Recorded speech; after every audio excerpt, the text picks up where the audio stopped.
YCP నాయకులకు పోలీసులు నోటీసులు ఇచ్చారు. ఎన్నికల కోడ్ నిబంధనలు అనుసరించకుండా ర్యాలీ చేపట్టినందుకు పోలీసులు ఈ చర్యలు తీసుకున్నారు. వైసీపీ కార్యాలయం నుంచి స్థానిక అర్బన్ పోలీస్ స్టేషన్ వరకు వైసీపీ నాయకులు ర్యాలీ చేపట్టారు.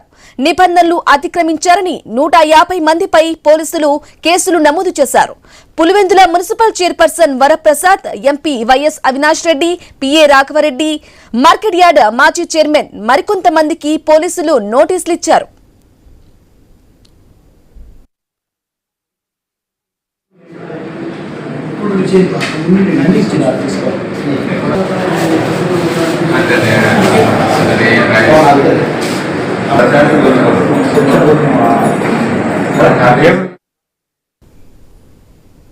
రైట్ గా వైసీపీ నాయకులకు పోలీసులు నోటీసులు ఇవ్వడానికి సంబంధించిన తాజా అప్డేట్ పూర్తి వివరాలు మా ప్రతినిధి శ్రీనివాస్ అందిస్తారు.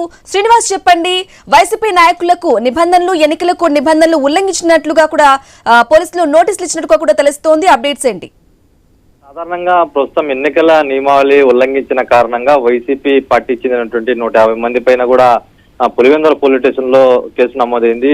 దానికి సంబంధించినటువంటి ముందస్తు అనుమతులు కానీ లేదంటే కానీ ర్యాలీలు, నిరసనలు తెలిపేందుకు కూడా ఎటువంటి అవకాశాలు లేవు రాజకీయ పార్టీలు అనేది కూడా క్లియర్ గా ఎన్నికల సంఘం కూడా ఒక రూల్స్ రెగ్యులేషన్స్ ఇవ్వడం జరిగింది. అయితే ప్రస్తుతం ఆ ఎన్నికల నియమావళి కూడా ఉల్లంఘిస్తూ పదే వైసీపీ పార్టీ సంబంధించినటువంటి నాయకులు, అందులోనూ కడప ఎంపీ అవినాష్ రెడ్డి, ఆయన పిఏ రాఘవరెడ్డితో పాటు ఏదైతే మున్సిపల్ చైర్మన్ ఉన్నారో వరప్రసాద్, ఆయనతో పాటు 150 మంది పైగానే ఈ కేసు నమోదు చేసినట్టు ప్రస్తుతం తెలుస్తుంది.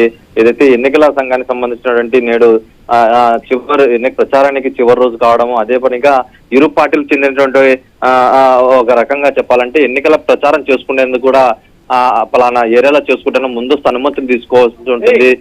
ఎన్నికల సంఘానికి ఎన్నికల అధికారులు కూడా ప్రస్తుతం అక్కడ తెలియజెప్పాల్సి ఉంటుంది. అంటే వీటన్నిటిని కాదనకుండా మూకుమ్మడిగా ఒక రకంగా భారీ ర్యాలీ టైప్ లో కూడా వెళ్లడం పట్ల కూడా ప్రస్తుతం తీవ్రంగా అభ్యంతరం తెలుపుతున్నారు.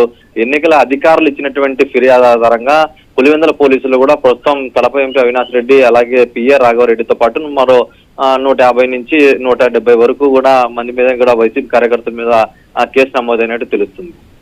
Right Srinivas, thank you for the updates.